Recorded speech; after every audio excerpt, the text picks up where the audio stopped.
Hi, ladies, and welcome back to the Blossoming Mama podcast. If you're new here, welcome. My name is Destynie. I am a birth junkie.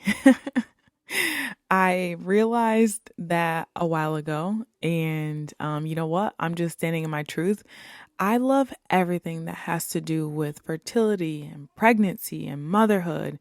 It's my bread and butter. I absolutely love it. And this journey started a while ago now. And it all kicked off with finding out that I was pregnant with my first baby. And at the time, I knew absolutely nothing about motherhood, pregnancy, like literally nothing. Like I didn't know what it meant to ovulate. I didn't know any of those things. And disclaimer, if you don't know what ovulation is, that's okay because we're going to talk about it today. But that's where I was. I actually really didn't like kids and I had no desire to have them up until maybe a year before I got pregnant. So, yeah, like it all got kicked off when I found out that I was pregnant with my first, and I had to decide all of these things all at the same time. And both luckily and I guess unluckily, we actually lost that baby very early on. And so we had a little bit more time to think about it. And in that time is when I learned so much about the birth world, about motherhood, and just everything, revolving around that life. And I got so passionate about it, and it just continued to grow through my second pregnancy, postpartum, through, years after that, into my third pregnancy and birth. And I'm still pumped for birth. I'm still pumped for women. I'm still pumped for all of it. And so because of all that, I started this podcast. And a big part of that is to connect with women who are like me at the time when I first found out that I was pregnant with baby number one. And I feel like this is important because when I found out that I was pregnant, I was really confused and lost and overwhelmed because I knew nothing up until that point. And I want to say that that is not the norm, but unfortunately it is. If you've been listening to this podcast, then you already know this is a soapbox that I love to get on, but it's because so many women out there do not know anything about the process of becoming a mother. And so I thought that it would be a really great idea, like putting myself back into the shoes of someone who's curious or just getting started or just dipping their toes, and really breaking down every aspect from conception all the way through to newborn. And so that's what this series is going to be. I don't have a name yet, but I want to think of something witty and fun.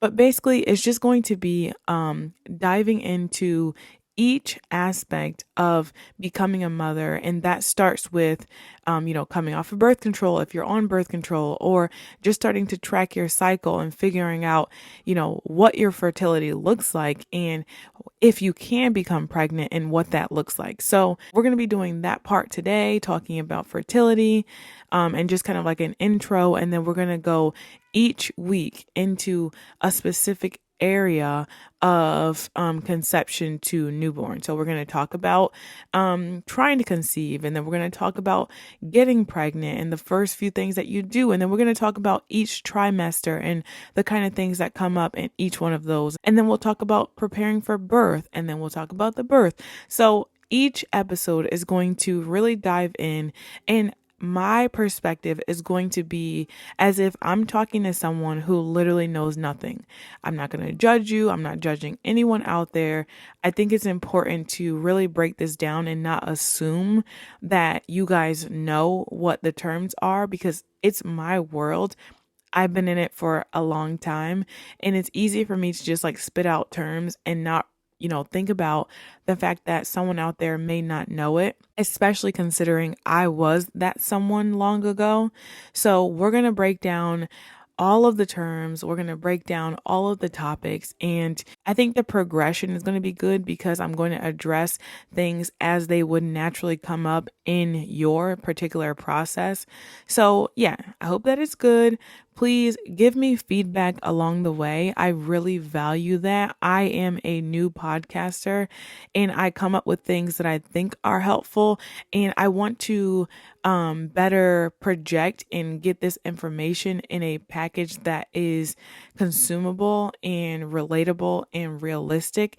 And I can't do that without feedback. So please, after every episode, there is a Q&A. Please fill that out. And if you don't want to fill it out in the Spotify app, you can always leave a comment on YouTube, because I also publish all of my podcast episodes to YouTube. And you can also find me on Instagram, Facebook. I'm pretty much everywhere at this point except for Twitter and TikTok. Okay. This is a very long intro, but we're starting a new series and I'm super excited about it. Okay, so let's get into this episode.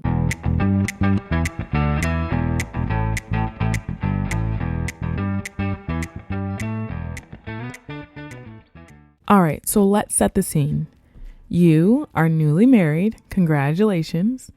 You and your husband have talked about being parents. You really, really want to be parents. You have gone through a baby daddy discovery. And if you don't know what that is, go back to previous episodes, because that is incredibly important. And you need to do that first before you go into trying to conceive. I promise it's going to help. Now is the time that you've decided to stop birth control if you're on it. Maybe you scheduled your appointment to get your IUD out.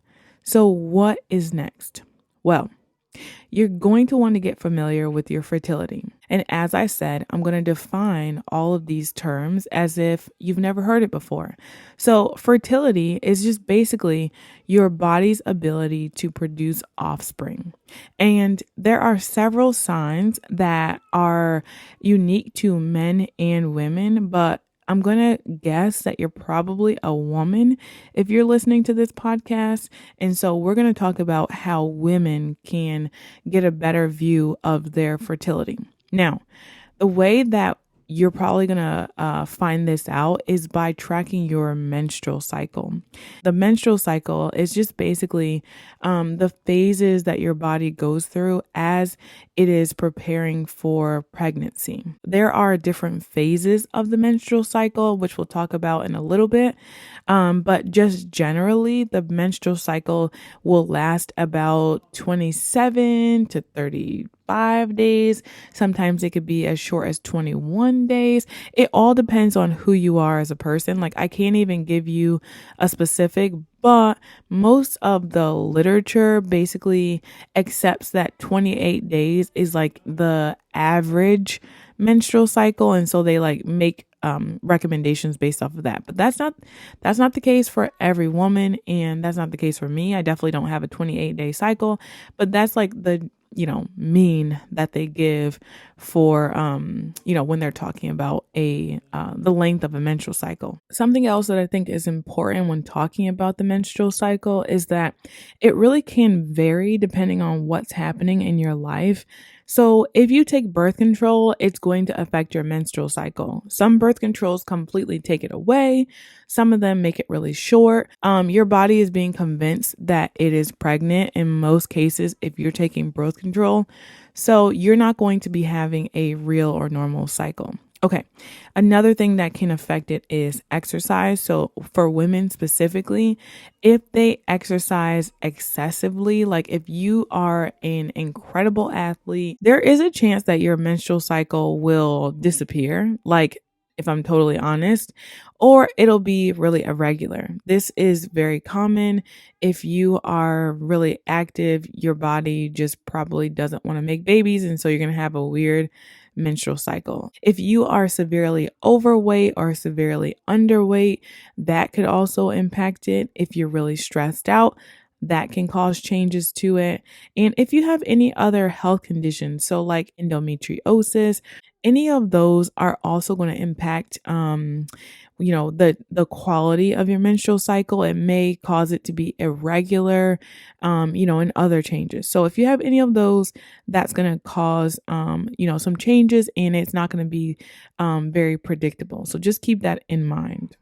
And also, if you're just like a normal, healthy woman with a pretty regular cycle, even though it's regular, it may not be exact. So, for example, I have a cycle that's usually anywhere between 30 and 32 days. Sometimes it comes on day 29, sometimes it comes on day 32. I kind of operate within a window of time, and usually I can predict it based off of when I ovulate. So, just going on here, there are two main phases of your cycle, and they are divided by ovulation. And I just talked about that. So, let's describe it.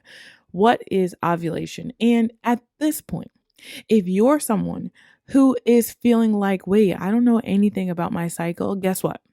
You're not alone. There is actually a study that was done in 2023 that said 80% of US teens, so like teens in the United States, said that they knew more about frog biology coming out of school than they did about female anatomy. And nearly 50% of women don't know what ovulation is, and they definitely don't know when they ovulate. And also, 50% of women reported that they don't know what a typical length of a menstrual cycle is. So you're in good company, okay? This is sadly not taught enough or not talked about enough. And so it's okay if you don't know what's going on here. We're going to talk about it. So, what is ovulation? Ovulation is when you release an egg. The egg is released from an ovary. You have two ovaries on either side of your uterus. The ovaries are connected by fallopian tubes to your uterus, and there are thousands of follicles in each ovary that store individual eggs. So there's one follicle, one egg.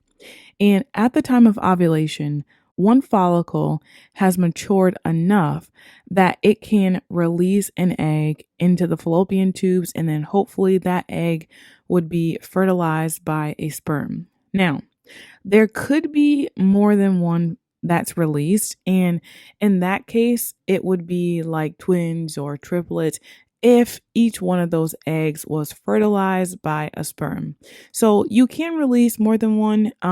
Typically it's just one, but again, we see twins and triplets and other multiples out there. So obviously it's possible for your body to release, more than one. And if that's the case, so if you released more than one egg and they were both fertilized, you would then have fraternal twins because they would not be from the same egg. They wouldn't be like an identical DNA like copy of the other. Okay. So that's ovulation. And then we're going to talk about each of the phases that ovulation kind of separates. The first phase is called the follicular phase, and that's because it's when the follicles in the ovaries are maturing and coming up with, the prize egg that's going to be released. And it starts with the first day of your period. So it's kind of tricky because the period really does seem like the end of the cycle. Like we're going to talk more in depth about the period at the end because I feel like it makes the most sense there. But technically, the first day of your menstrual cycle and the first day of the follicular phase is the first day of your period. So, just briefly to talk about it now, the first day of your period is day one, right? And it all depends on who you are as a person, who you are as a woman. The period can last anywhere between 3, 7, sometimes longer than that days. So we'll just say 3 to 7 days it could last. Okay. While that's going on, so while you're having your period, there are hormones that are being released and telling your body to mature the next egg for the next cycle. And so that's going on while you're having your period. And then that typically lasts until halfway through whatever your cycle is. So if you have a 28-day cycle, around day 14 is when you ovulate. So up until that point, you're in the follicular phase and your body is kind of preparing to release an egg. Okay. Does that make sense? I want to make sure that I'm not going too quickly.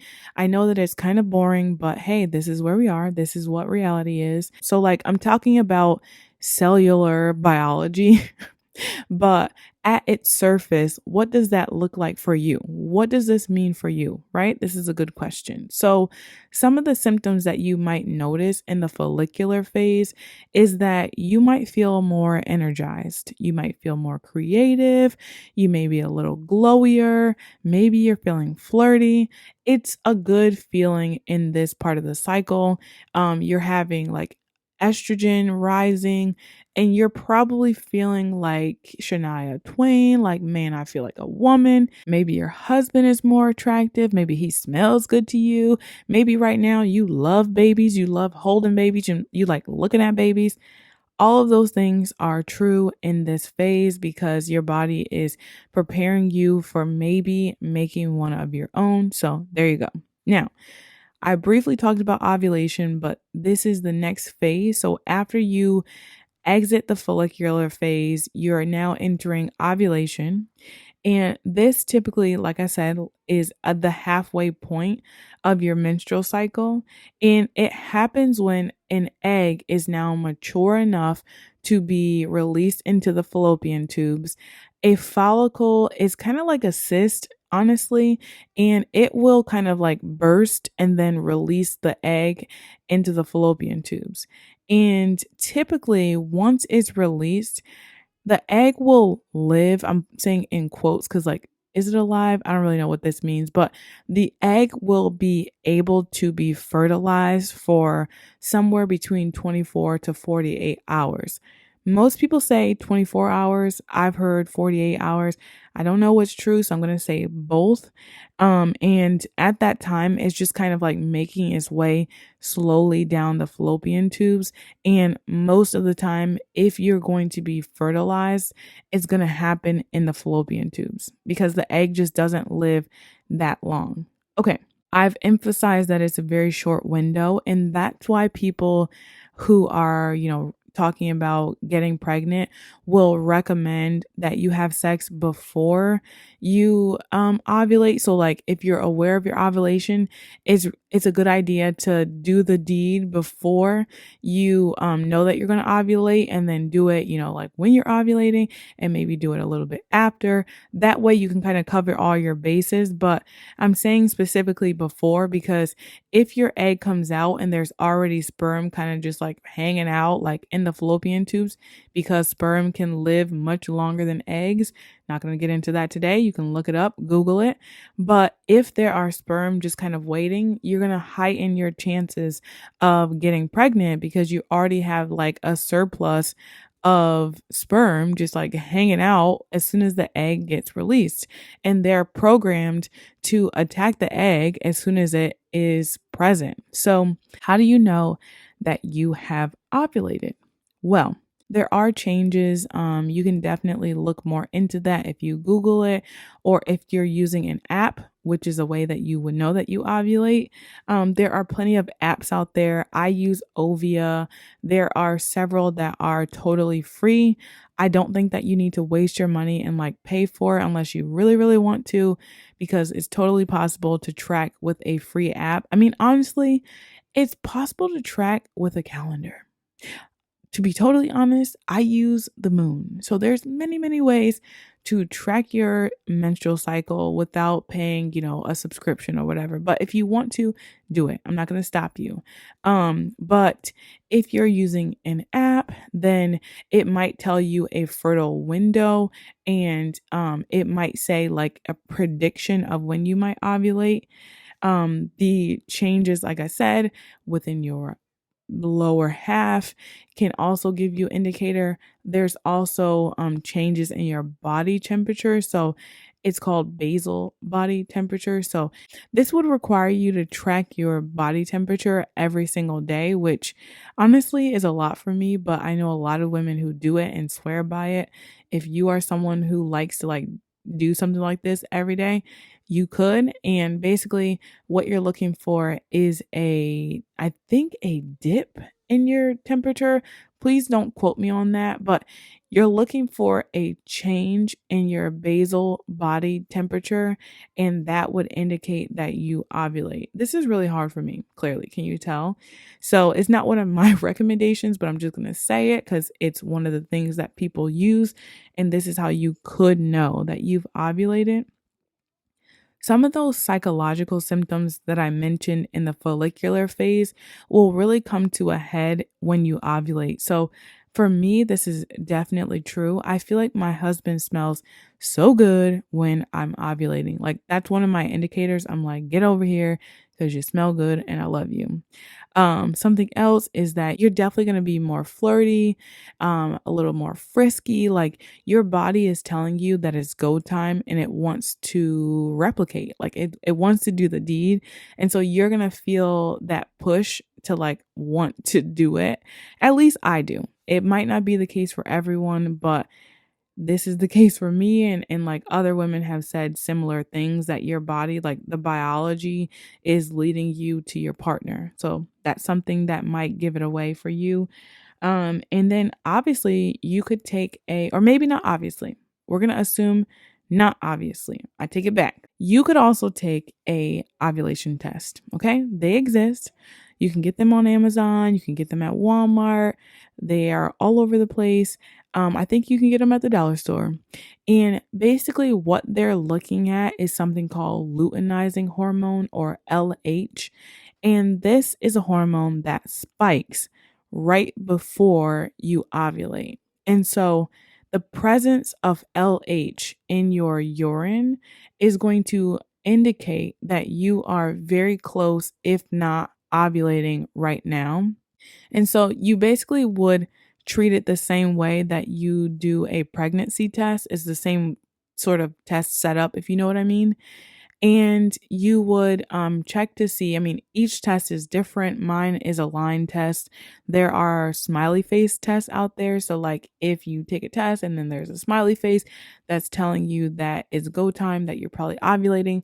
Again, look into it on your own, but these are things that are available to you. And I personally feel like these are the most accurate and helpful to me. I use ovulation sticks every single month because I track my cycle. I don't use birth control.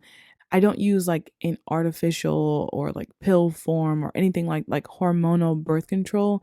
So the only thing that we do is track my cycle, and that's how I know when to avoid having sex and when it's fine to have sex, and it works really well for us. So I use them every single month, and I kind of have it down to like a science at this point. So I'm not using ovulation sticks every single day, but I kind of use it in kind of collaboration with tracking some of my psychological symptoms and then some of my physical symptoms as well. And because I mentioned physical, something else that I didn't say before, and this is personal to me, that when I'm ovulating, I almost always have one-sided pelvic pain.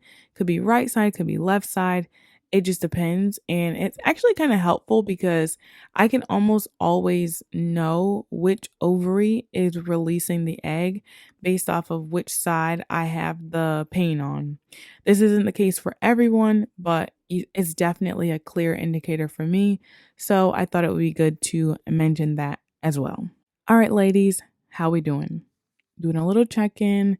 I know it's kind of a lot and I don't want to bore you too much, but I feel like if you've never heard this before, or you don't remember it, I don't know, from like, middle school health class or whatever, I think it's important to go through, and you can definitely go and look into it further when you're done with this podcast. But I don't know, I just feel like it's important to talk about. So I'm sorry if I'm boring you. Hopefully you like just skip through if it's something that you already know, but if it's something that you don't know, great, like you're learning something. So let's keep going. We've talked about the follicular phase, which is the first phase of the menstrual cycle. We talked about ovulation, which is kind of the in between that lasts just a few days. And now we're at the luteal phase, and this is the second half of your menstrual cycle. Now, in this phase, your body is really preparing for a potential pregnancy. This is when a hormone called progesterone, which you've probably heard of, especially if you've been on birth control, because it's one of the main hormones that's mimicked in many birth control pills. And it's used in all of those pills because it convinces your body that you're pregnant. So if you're using a birth control with progesterone or progestin, it's not real progesterone. But if you're using a birth control with that, it's because it's convincing your body that you're pregnant. Okay, so that's what progesterone does. And how does it do that? Well, progesterone does many things in the body, but it encourages your uterus to thicken its lining. And that's important because if your body ends up becoming pregnant, your egg is going to implant in your uterus.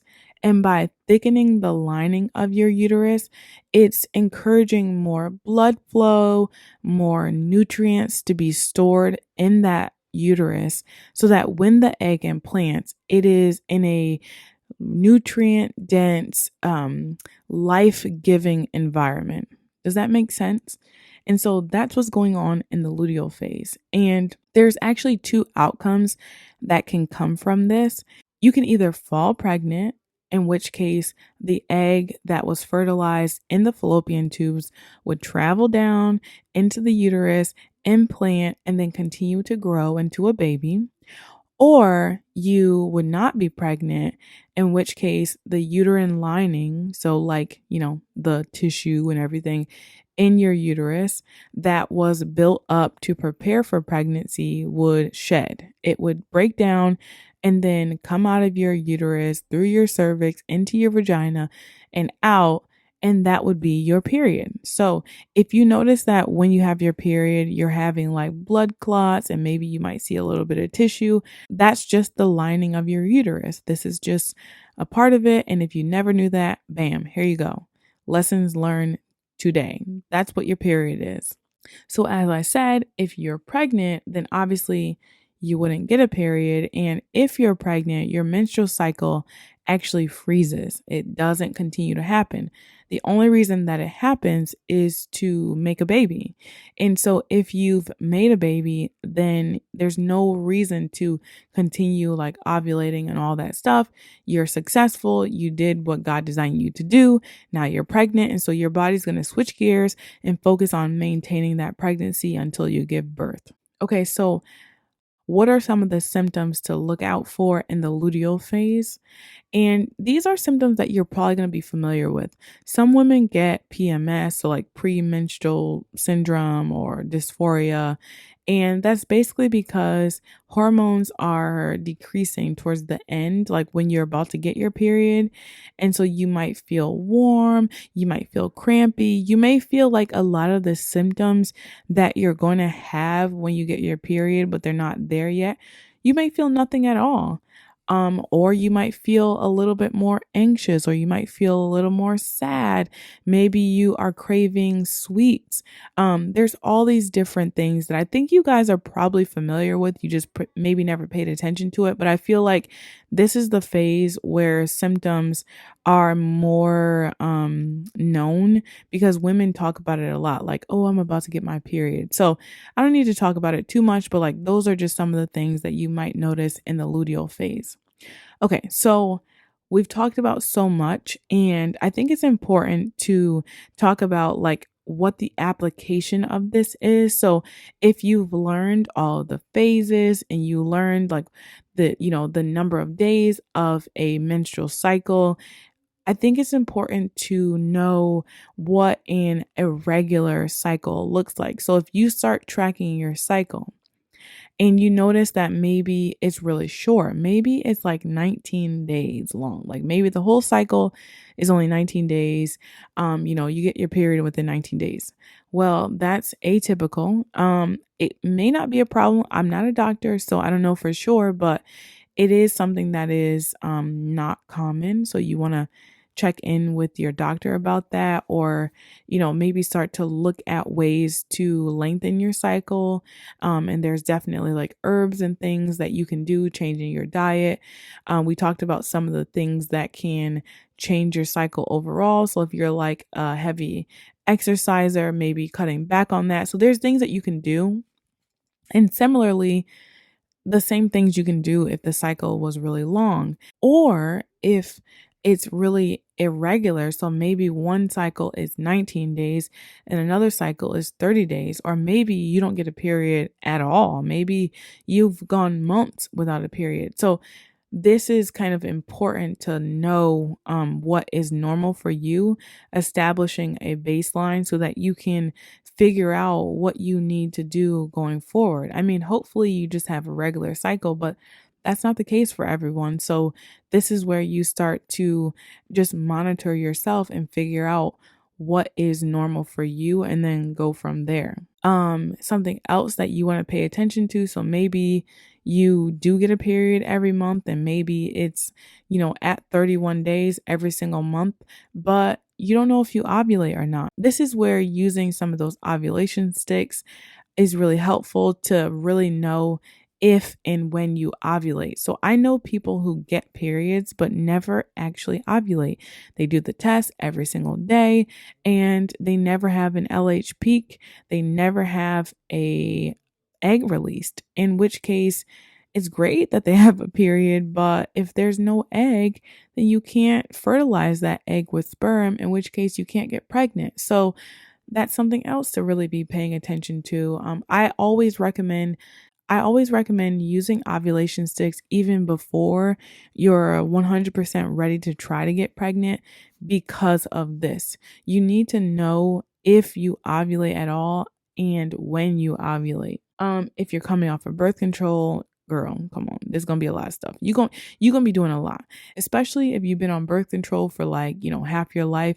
It's going to be a little funny to start with, and that's going to be okay. Okay, we're going to work through that. But, just be prepared that it might be a little wonky or it may be totally normal and fine and you could get pregnant right away. In which case it's really, really important to track your cycle as soon as you come off and use an alternative form of birth control if you're not ready to get pregnant immediately. Okay? This is important. If you're still on birth control, you're about to get off, please, please, please use an alternative form of birth control unless you're ready to get pregnant right away, because you will not have any means of knowing what your true fertility looks like immediately after coming off birth control. It can go either way. So please use something else or just don't do it, which is hard, but just don't do it if you don't know what you're doing. Okay? All right. The last thing I'm going to do is recommend some people who are much better at this than I am, because I don't know what I'm talking about half the time, but I'm doing the best I can. Okay. Fertility Homeopath. She has an Instagram. She has YouTube. I've looked at some of her things. I really like them. I think she has a holistic way of viewing fertility. That's going to be a warning that I'm going to give, that if you do talk to a doctor, they may recommend you to a fertility doctor, and they do things a different way. I am someone who really likes like natural things that don't require pharmaceuticals and all that stuff. If you need it, in extreme circumstances, that's great, but that's just not where my brain goes. So just keep that in mind. I'm going to recommend people that like to avoid pharma as much as possible. So she's someone who I recommend. I also have recommended Lily Nichols in the past. She has a book called Real Food. And this one, the main one is Real Food for Pregnancy. She also has one for fertility. So I think it's Real Food for Fertility. And I think it's a great idea to get either one of those books, because I do believe that the pregnancy book does have a conception portion at the front that could also be helpful. So if you just wanted to get the pregnancy one and have it be a full coverage kind of thing, so you're not buying two books, you can get that as well. But if you really want to focus on the conception side of it, the fertility side of it, I highly recommend getting that book because it's gotten a lot of good reviews, and I think it could be really helpful to you, especially because going into actually being pregnant, nutrition is going to be very, very, very important. And so it's good to get a head start in the conception phase. So yeah, get on it. All right, guys. So we're at the end of the episode. It's a longer episode, and they're probably all going to be a little longer. So just bear with me as you are tracking this stuff and getting comfortable with your cycle and like the stuff that I talk about in future episodes. Just keep in mind that this is a good intro to body awareness and building your intuition. Intuition is so important in motherhood. Like nothing else is more important than this. I will never get off of the soapbox about intuition because wow guys, like through every phase of motherhood, it is just unparalleled, super important. So in this beginning phase of just like thinking about getting pregnant and like getting ready to try to get pregnant, practicing building your intuitive skills is going to be really important. And this is a good starting place. Enjoy the process. Enjoy reconnecting with your body, especially if you have been on birth control and like not having to pay attention to it. Really take notes. You can use the apps as I said before and like jot down how you feel at each phase. You can write it in a journal. You can talk about it maybe with your partner. Like just start to bring awareness to it consciously of how you feel at different phases because it's really going to help. And it's definitely going to help like when you actually get pregnant and like tracking some of those symptoms and definitely when you have the baby. So, okay. I think that's good. I think that's good, y'all. Is that good? I think it's good. Okay. We are done for today. I hope that that was helpful. We're going to continue this series going forward. Let me know how things are going. Give me some feedback, as I said at the top of this episode, because it definitely helps. And I look forward to continuing this. I look forward to maybe seeing y'all on the internet. Make sure that you go to Blossoming Mama 12 on Instagram and follow if you haven't already. Can you help me out by sharing some of my content? It definitely helps to reach a wider audience.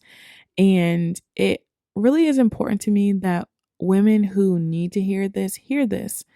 I want to lower the horrible statistics on postpartum depression and unnecessary interventions in birth and all of the things that come along with it, birth trauma.